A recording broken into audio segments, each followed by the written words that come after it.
Fala, pessoal! Hoje estamos aqui para gravar o nosso primeiro Tecnocast.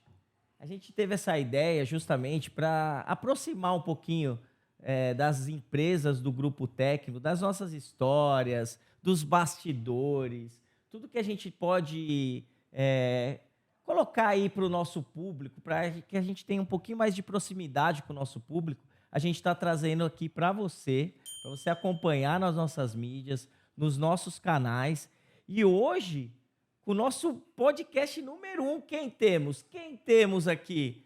Marcos Favaretto, nosso CEO, que ele vai contar a sua história um pouquinho, compartilhar um pouquinho dessa história brilhante que, assim, eu já acompanhei, né, com o Marcão. O pessoal gosta de ir em treinamentos da Tecnoportas para conhecer o Marcão. Ô, Marcão, eu quero falar um pouquinho para você, mas as pessoas não sabem, conhece assim alguma coisa, né, do Marcão.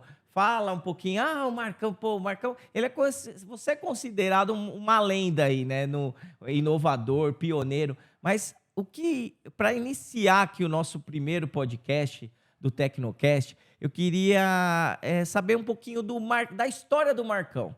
Porque as pessoas falam, o Marcão é gente boa, ele fala com a gente, ele é simples, ele fala, ele mostra, mas as pessoas, eu queria que você falasse, compartilhasse um pouquinho da sua história. Bom dia, boa tarde, boa noite, não sei que hora você está vendo esse podcast, né?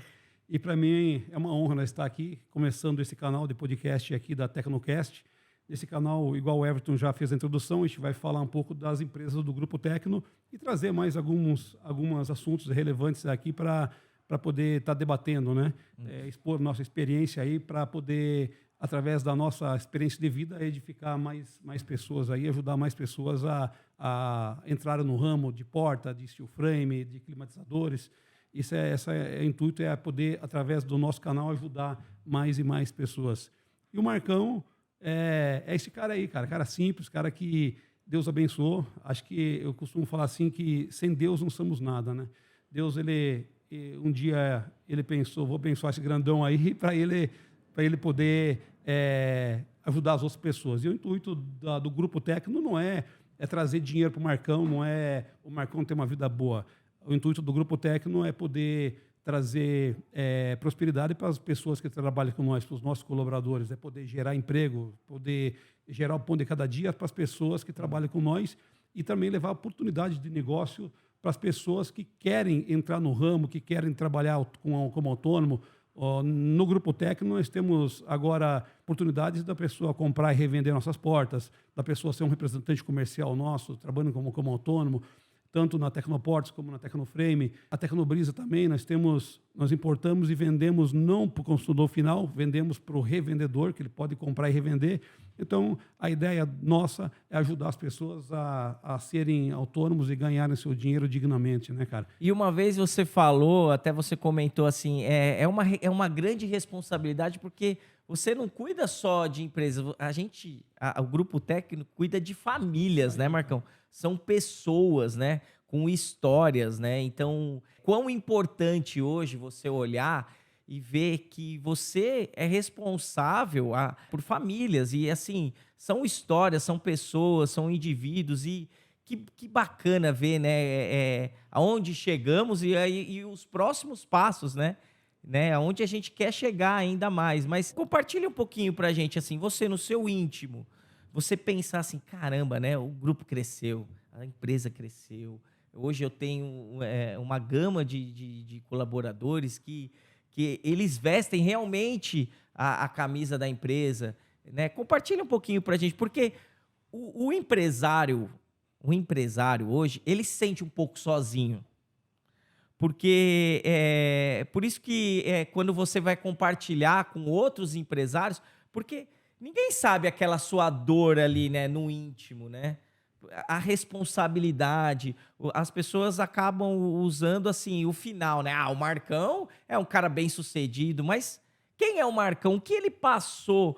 Eu costumo falar que nada cai do céu, nada é fácil. Se fosse fácil, qualquer um fazia. Isso. Eu costumo falar assim, se fosse fácil, eu mandava o Lucas, meu filho de 2 anos, fazer. Se fosse fácil, ele fazia. Não é fácil. As coisas não caem do céu, as coisas vêm com muita batalha, com muita luta. Tem um ditado popular que todo mundo vê os tragos que eu bebo, mas não vê os tomos que eu levo, né? É isso aí. Então, o empresário, quando ele chega num patamar de ter um grupo de empresas igual Deus nos entregou, nos deu para nós, o pessoal vê, pô, o cara está bem sucedido, o cara tem várias empresas, mas não sabe a dificuldade de como chegamos até aqui, né? Eu não venho de berço de ouro, Everton. Eu comecei a trabalhar por conta, como autônomo, em 2001. Até então, eu era carreteiro, eu era motorista de carreta, eu era funcionário. E depois que eu parei de viajar, que eu comecei a trabalhar por conta e várias negócios que eu comecei não deu certo. Eu comecei uma serralheria, não deu certo, eu quebrei. Eu comprei um caminhãozinho para mim fazer transporte, o caminhãozinho quebrava toda hora e não fazia nem para oficina, quebrei de novo. Eu montei uma empresa de comunicação visual, fazia painel luminoso, e eu estava até indo bem, aí veio uma lei em São Paulo, se chama Cidade Limpa, que proibiu os painéis de São Paulo, Everton. E aí não tinha mais fazer painel, quebrei de novo. Aí montei uma empresa de troca de óleo, fazer trocar óleo de carro, filtro, essas coisas, e não consegui deslanchar também. E depois que comecei a trabalhar com as portas, né, a primeira empresa nossa foi a Tecnoportas, e aí consegui deslanchar, com a bênção de Deus, aí tive uma direção de entrar num ramo de atividade que estava cru ainda, estava virgem na época, estava carente de empresas que faziam uma porta mais profissional, que era mais na mão de serralheiros, de poucas empresas, né? E nós conseguimos entrar nesse ramo e profissionalizar o negócio, fazer uma administração mais correta e chegamos até onde chegamos. Mas ninguém sabe o que nós passamos lá atrás, os tombos que nós levamos, quantas vezes que quebrou. E eu costumo falar que o empreendedor é aquele que não desiste. Porque é fácil, no primeiro tombo, na primeira vez que você quebra, na primeira vez que você aperta, puta, vou desistir, vou voltar a ser funcionário. Sim. Eu costumo falar que a minha profissão é carreteiro. Sim. Hoje eu estou empresário, Deus me abençoou, eu sou o cabeça aqui, eu estou aqui para administrar as empresas, mas a minha profissão mesmo é carreteiro. Então é muito fácil se por acaso, na primeira vez que eu tivesse quebrado, eu voltasse a ser um carreteiro. Hoje, sim, quem sabe, eu estaria até hoje, né, trabalhando de motorista de carreta, que nós temos umas 10 carretas na transportadora, na Tecnocargas, na transportadora do grupo também, e o carreteiro é uma profissão digna, né? Sofrida pra caramba, viaja o mundo inteiro, fica fora da família, né? Então, não estou menosprezando a profissão, que é o que eu amo, mas se eu não tivesse perseverado, persistido, até hoje eu seria um carreteiro, né, Everton? Sim, sim. E agora fala pra gente, assim, onde você nasceu, qual a sua história. Conta um pouquinho quem é o Marcão lá do Sul. Lá de Maravilha. Lá de Maravilha, um maravilhoso aí, raiz. Conta um pouquinho pra gente. O Marcão é de uma cidade pequena, chama Maravilha, interior de Santa Catarina, oeste de Santa Catarina, próxima à divisa com a Argentina, né? Mas uma cidade mais próxima, conhecida é Chapecó, que é conhecida pela Chapecoense, sim, né? Que tem um time de futebol. Então dá uns 70 quilômetros de Chapecó, uma cidade pequena, 30 mil habitantes. E eu me formei no segundo grau em 95, fiz um técnico em contabilidade em 95, e de lá para cá eu vim para São Paulo já para trabalhar de carreteiro. Mas vamos contar um pouquinho antes, né? A minha história, como é que começou. Em 86, o meu pai era carreteiro também. Meu pai era carreteiro, e ele foi viajar lá para o Mato Grosso, para a região do Mato Grosso, e na época, em 86, Everton, não tinha rastreador, não tinha celular, não tinha as tecnologias que tem hoje, né? E meu pai sai de Maravilha, Santa Catarina, para fazer uma viagem lá para o Mato Grosso. Foi carregado com, se não me engano, arroz que ele pegou no Rio Grande do Sul, ia levar para os fazendeiros para cima e ia voltar com madeira. E eu sei que o meu pai saiu de casa em 86 e nunca mais voltou. De lá para cá... Nunca mais. A gente não soube notícia. Até hoje, de 86 para cá, a gente não tem notícia do meu pai o que aconteceu. Então, você imagina, Everton, que eu tinha, na época, 8 anos... O meu irmão Marcelo tinha 4 anos e a minha mãe estava grávida de 6 meses do meu irmão, do Júnior, que é o meu irmão mais novo. Então, os caras falam, pô, mas teu pai era uma outra família. Pô, não tem cabimento o cara largar uma família que nunca teve problema com um filho de 8, um de 4 e a mulher grávida de 6 meses. Meu irmão mais novo não conheceu meu pai. Aí você imagina, Everton, que a minha mãe não conseguiu aposentar.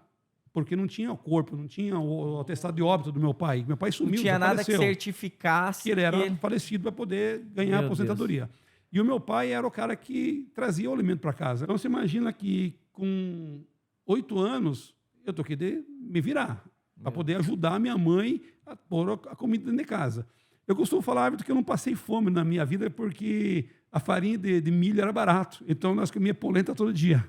Então, um dia era polenta com molho, outro dia era molho com polenta, mas era só molho, que carne não tinha, né, cara? Então, essa foi muito sofrido. Comecei a trabalhar cedo. A minha mãe, ela aprendeu a costurar, então ela fazia costuras para terceiro, ganhava o pão de cada dia dela. E eu, desde 8 anos, vendia sorvete, com aqueles carrinhos de picolé Já se virava já. Vendia sorvete para poder trazer o mantimento. Eu nem trazia o dinheiro para minha mãe. O dinheiro que eu ganhava, passava no mercado, comprava um pacote de arroz, comprava um pacote de farinha e levava para minha mãe para ela poder fazer a comida. Então, hoje a pessoa vê o Marcão hoje, vê o Grupo Tecno hoje, mas não sabe o que passou lá atrás. Sim. E eu fico pensando as pessoas, na minha vida nada dá certo, que eu não consigo prosperar, não ganho dinheiro, mas, cara, tinha tudo para dar errado. No colégio que eu estudava, se você perguntasse, sei lá, tinha 200 pessoas lá no segundo grau, que se formamos juntos, nos formamos lá. Se você perguntar para qualquer professor, para qualquer aluno lá, quem que é o cara que tem menos perspectiva de vida, o cara que tem menos probabilidade de dar certo, todo mundo ia falar o Marcão. Cara, o Marcão era 1,90 m e pesava 70 quilos, magro pra caramba, parecia uma taquara, velho, né? E, cara, eu vim para São Paulo, quando me formei no segundo grau, vim para São Paulo com 18 anos, a minha mãe me emancipou, porque eu não tinha meu pai, então eu fui emancipado, e eu consegui fazer a carteira de motorista de caminhão na época, e 3 meses depois eu consegui alterar minha carteira para carreteiro. Eu fui o carreteiro mais novo do Brasil. Nossa. Eu fui 6 anos, eu viajei com carreta, fui carreteiro, e eu falo para você, Everton, eu fui o melhor carreteiro do Brasil. Mas você fala isso? Fui o melhor carreteiro do Brasil. Pode ter cara tão bom quanto eu, mas não tinha melhor que eu, não. Eu fui o melhor carreteiro do Brasil. Trabalhava pra caramba, eu ganhava comissão, fazia meu salário, viajava dia e noite para poder vencer na vida. E as pessoas têm saúde, as pessoas têm muitas vezes oportunidades e não querem aproveitar. E ficam falando mal, né, blasfemando da vida, falando mal que Deus não abençoa eles. Deus fala assim, esforce-te, tenha bom ânimo e eu vos ajudarei. Deus não fala assim, fica dormindo até a hora que você quer que eu vou te ajudar. Deus fala para você que você tem que se esforçar, ter bom ânimo, aí Deus vai te ajudar. Faz a tua parte que Deus faz a dele. Eu sempre falo assim, quando os pessoal falam, Marcão, qual que é o segredo do sucesso? Levanta cedo, toma banho e vai trabalhar. Cara, não quer tomar banho, não precisa, velho, mas vai trabalhar, cara. Tem trabalhar, que vai. E trabalhar, não tem jeito, cara. Você tem que trabalhar. Para você crescer na vida, você tem que ganhar dinheiro dignamente, honestamente. E para você trabalhar honestamente, com dignidade, você tem que fazer o correto, fazer as coisas certas. Aí Deus te abençoa. Voltando lá atrás, depois de 5 anos que o meu pai saiu, que o meu pai sumiu, a minha mãe conseguiu aposentar. Depois que minha mãe conseguiu aposentar, aí eu já melhorou um pouquinho a situação, porque pelo menos entrava uma grana a mais aí, né? Na época minha mãe se aposentou com 2 salários mínimos, então entrava um dinheiro para minha mãe, para pelo menos a gente se sustentar, e a gente conseguimos daí estudar, conseguimos sair de Maravilha para vir trabalhar em São Paulo, conseguimos fazer a nossa vida, e hoje, graças a Deus, tanto eu, como o Marcelo, como o Júnior, nós temos, cada um tem sua empresa. Então, os três filhos que não tinham perspectiva nenhuma, da dona Clarice, hoje os 3 são empresários, né? Isso é muito gratificante. E a minha mãe também. A minha mãe também foi uma batalhadora. Ela não arrumou outro marido por um bom tempo. Depois de quase 20 anos que meu pai sumiu, porque a minha mãe tem um outro relacionamento que vive com meu padrasto hoje, né? Mas durante 20 anos minha mãe foi uma guerreira que dedicou a vida dela pelos filhos, se abdicou das coisas que ela podia ter feito para cuidar dos filhos, para dar pelo menos um padrão mínimo necessário de vida para os filhos, né? E nós somos muito gratos, tanto eu como meus irmãos, pelo que a minha mãe fez por nós. A minha mãe foi a mãe e foi o pai. Minha mãe foi uma batalhadora, e eu quero, nesse podcast, me honrar a minha mãe, porque ela vale ouro para mim. Essa gratidão, né, Marcão? Eu acredito que todo ser humano a gente tem que ter, porque, assim, a gente não esquece, né, do nosso passado, das nossas histórias, né?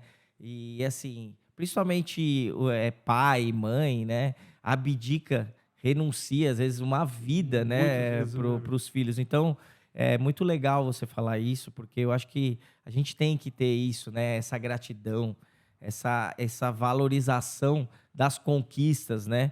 Eu acho que é por isso que as coisas vão cada vez abrindo, né? Prosperando, porque a gente tem que ter isso, né, dentro da gente. E você é um cara que a gente vê isso, é transparente. A gente sente a sua simplicidade, todo o seu conhecimento, você compartilha de uma forma natural. É de uma forma natural. Agora, em que momento dessa sua história que você teve o desafio para entrar Tecnoportas? Em que momento que chega esse desafio de você... Você comentou, né, de alguns negócios que você desenvolveu, mas em que momento que a Tecnoportas entra aí na sua vida? Só gostaria de respaldar mais uma coisa sobre a minha mãe.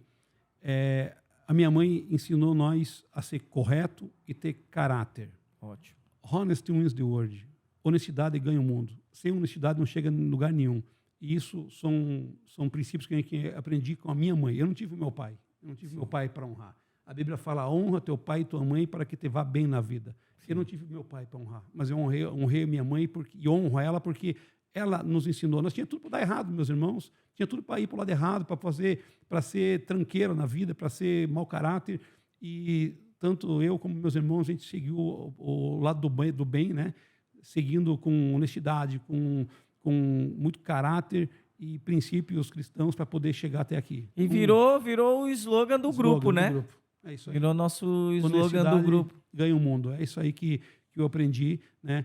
E respondendo a pergunta sobre onde a Tecnoportas entrou, eu falei para você que no começo que eu tive serralheria, eu tive comunicação visual, eu tive troca de óleo, e lá na troca de óleo eu tinha como eu tinha quebrado com a comunicação visual, eu acabei dentro da troca de óleo que eu fiz um cantinho, eu tinha a minha plotter, eu aprendi a mexer no CorelDRAW, fuçar, né, fazer algumas artes, tanto que os logotipos, Tecnoportas, Tecnoframe, Tecnocargas, todos fui eu que criei, eu que desenvolvi. Depois o gerente de marketing, o diretor de marketing, aqui ele dá uma melhorada, né? Mas a criação vem de nós. Por isso que eu falo que Deus foi lapidando. Sim. Quando eu viajava, eu era carreteiro, eu aprendi muito com a estrada. A estrada tem um lado bom e um lado ruim. Sim. Você escolhe. Né? Tem dois caminhos. Qual você quer seguir? Você quer seguir? Você quer seguir o caminho que você aprende coisas boas ou você quer seguir o caminho que você aprende coisas ruins? Tem muitos amigos meus, amigos entre aspas, colegas de trabalhos que foram para o caminho errado. E tem muitos também que foram para o caminho certo, até hoje são homens honrados aí. Eu tenho muito orgulho de ainda hoje manter um certo contato com essas pessoas. Então, tudo na vida é um aprendizado. Desde a época da carreta, foi uma escola. Você aprende a negociar, arrumar frete, aprende a chavecar o pessoal para descarregar rápido, para carregar logo, entendeu? É uma escola da vida, né? É a escola da vida. 6 anos de carreteiro foi uma bela escola da vida para mim. Depois veio a parte da serralheria, que eu montei uma serralheria com meu irmão. Não deu certo, mas foi um ano ali que eu aprendi sobre como funciona a parte metálica, de estrutura, de ferro, alguns cálculos estrutural. Depois abri a comunicação visual, que aprendi a ser designer, aprendi a fazer arte, aprendi a mexer no CorelDRAW, cortar adesivo, aprendi bastante de comunicação visual, aprendi a fazer site, aprendi como divulgar o site nas redes sociais, no Google. Isso aí foi um aprendizado. Depois, um dia, então, eu estava com a troca de óleo e estava fazendo adesivos e um cliente da serralheria falou para mim assim, pô, Marcão, eu preciso fazer uns galpões de estrutura metálica. Você não está fazendo mais? Eu falei, cara, eu faço para você. Você é meu cliente e se você me der esse voto de confiança, eu faço o galpão para você. E dizer, pô, eu vou passar as medidas para você, se orça para mim. Aí ele passou as medidas. Na época eu não entendia nada mas falou que AutoCAD. Mas eu faço. Eu faço. Aí não entendia AutoCAD, eu fiz o projeto no CorelDRAW. Fui no CorelDRAW lá, puxei as medidas e fiz o projeto no CorelDRAW. E do CorelDRAW consegui mais ou menos extrair mais ou menos a quantidade de aço que vai e tudo, e fiz um orçamento para ele. E ele, cara, vou fechar com você, cara, mas eu preciso, estou com pressa. Somente quanto tempo? Cara, em 4 meses você entrega esse galpão pronto. Pô, posso pôr no contrato? Eu falei, pode pôr. Que a palavra do homem cheia assim, sim, não, não. Que passar disso é do maligno. Se eu falei que vou cumprir, cara, eu trabalho dia e noite e vou entregar o galpão para ele. Vai dar o sangue ali para entregar. 3 meses o galpão estava pronto. Cara. Aí, cara, ficou legal o galpão, gostei, né? Aí o mais engraçado, Everton, que para fazer uma estrutura metálica com galpão, você precisa um RT, uma responsabilidade técnica daquilo lá. E eu conheci um engenheiro, que até hoje tenho contato com ele, que eu cheguei, puta, cara, eu estou fazendo um galpão aqui, eu preciso que você assine RT para mim. Tá, mas tu fez o cálculo? Fiz o cálculo. No CorelDRAW. No CorelDRAW. Tá, mas que parâmetro o CorelDRAW dá para o cálculo? Eu falei, cara, mas é a minha experiência, cara, isso aqui não vai cair, pode ficar tranquilo. Cara, isso... Cara, aí o engenheiro amigo meu assinou lá o projeto RT e entregamos e tá lá, faz 30 anos, o galpão tá maravilhoso. Não caiu, né? não tá lá ainda. Não caiu. Aí esse cliente atendia o galpão, aí eu deixava funcionários na troca de óleo e subcontratei serralheiros, subcontratei a equipe que eu conhecia, pessoal, e fizemos o galpão para ele, entregamos antes do prazo, e nisso ele já deu mais um galpão maior para nós fazer, e fechamos também esse outro galpão maior, e nesse galpão maior, quando estava concluindo o galpão maior, tinha um vão de 10,5 metros por 5 de altura. E ele falou, cara, eu quero uma porta de enrolar aqui. Você faz? Faço. Faço, tranquila. Isso é baba, né, cara? Nunca tinha visto uma porta de enrolar. Cara, assim, ó, a porta de enrolar é muito conhecida em shopping. Sim. Na época já tinha, em shopping center já tinha porta de enrolar, existia outras empresas, outros serralheiros fazendo essas portas, né, fabricando. Mas eu nunca nem tinha. Pô, você vai no shopping, você não vai ficar olhando para as portas de enrolar. Não. Você vê a vitrine, vê tudo. E, cara, quando eu falei para ele que faço, eu pensei que era um negócio mais simples. Eu pensei, pô, vou lá, compro de alguém que vou lá, instalo, terceirizo. Tranquilo isso aí. Ganho né? uma parte ali. Rapaz, aí eu vi a dificuldade que é. Aí instalei essa primeira porta para ele, né, no segundo galpão que eu fiz. E esse cara indicou um amigo dele, pô, o Marcão faz porta. Aí passei o orçamento e fechava. Aí esse amigo dele indicou um outro, passava o orçamento e fechava. Aí depois eu falei, caramba, meu... Começou a pegar o esquema do negócio mesmo de porta automática. Em 2 portas que eu fiz no mês, eu ganhei mais dinheiro do que a troca de óleo que eu tinha e a comunicação visual que fazia banner, adesivos lá. Em 2 portas eu ganhei mais dinheiro do que lá. Eu falei, cara, vou ter que focar nisso aí. Então, vamos lá. Para focar nisso aí, eu preciso de um nome para a empresa. Eu preciso de um site. Eu preciso divulgar que eu faço isso, né? Sim. E veio mais indicação, veio mais um, outro. Então, quer dizer, teve algumas indicações das portas que eu ia instalando e ia pegando mais portas. Aí, cara, e o nome? O que vamos fazer do nome agora? Tem que ter um nome. Aí tinha um óleo, na troca de óleo, que vendia muito, que era o óleo Tecno, da BR.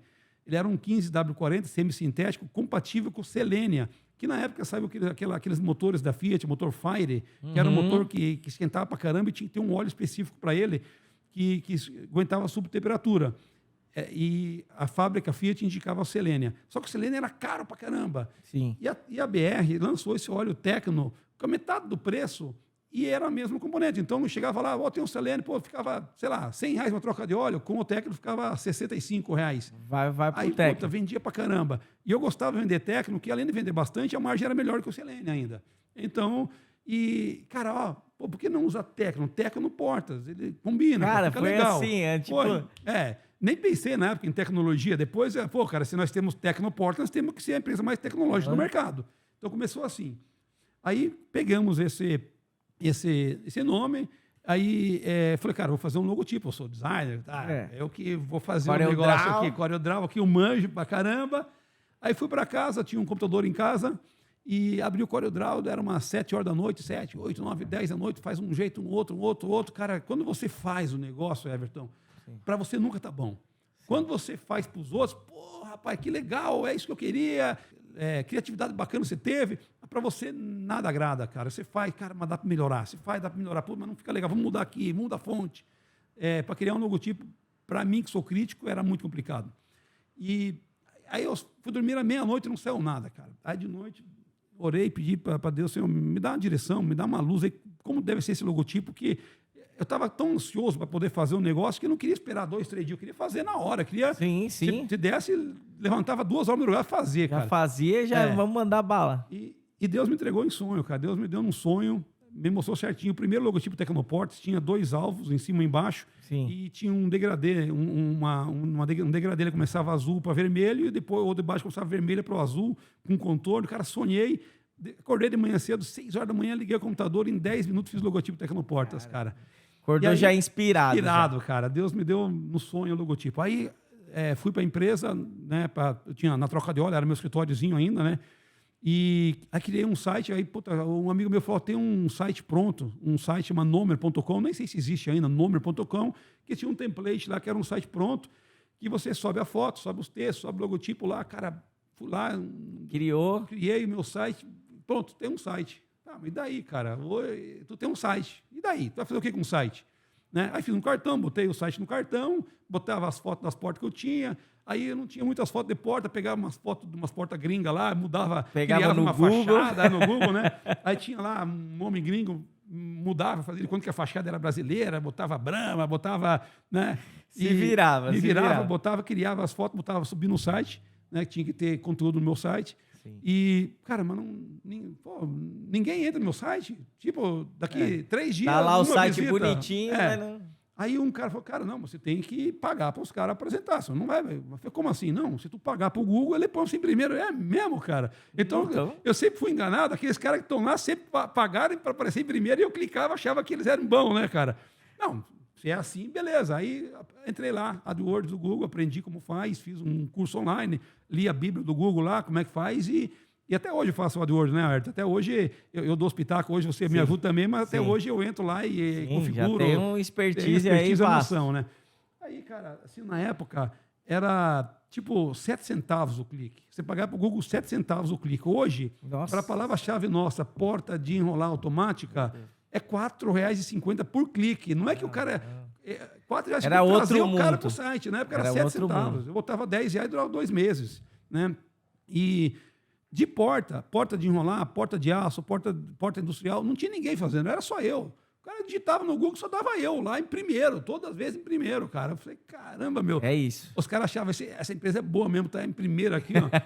Paga, rapaz. Se tu pagar, o Google joga lá em cima. Uma dica que eu dou para você que tá ouvindo aí, cara, paga que o Google te joga lá em cima, cara. Você pode não ser bom, mas se você pagou, você tem valor pro Google, ele te joga lá em cima. E ainda hoje nós sempre temos aí nas primeiras páginas do Google, né? Hoje o nosso site tem muita relevância por ser o site pioneiro. Então, no gratuito, nós aparecemos várias vezes na primeira página, 2, 3 vezes, conforme a palavra-chave, na primeira página gratuita, mas mesmo assim, nós temos no AdWords, temos lá em cima, entre os primeiros aí, sempre se vai achar a Tecnoports na internet, no Google aí. E na época comecei a anunciar o site e começou a chover ligação, cliente, orçamento. Eu tinha vezes que eu tinha que bloquear, tirar do ar a campanha, porque eu não vencia fazer orçamento. E na época era eu, né, cara? Inclusive, teve as primeiras portas, uma das primeiras portas que eu instalei, que eu vendi pelo Google, eu atendi o cliente, né? Eu fui na obra medir, e daí era à noite, eu toquei de ir na obra instalar, à noite que não tinha funcionário. E até o cara, mas... Você faz tudo, cara. Eu falei, cara, é que a equipe está em outra obra. Não tinha equipe, cara. A equipe era eu, né, Mari, o Gancho. Tipo, atendi o telefone, calma aí que eu vou passar no ramal dele. Opa! Era nós a equipe, né, cara? Então, começa assim, cara. Começou dessa forma aí. Aí depois, o cara que importava motor não vencia importar motor para nós. Eu não podia vender porta porque o cara não vencia importar motor. O cara que perfilava a lâmina não vencia perfilar as lâminas, botava 3, 4 pedidos, me levava, demorava para poder entregar.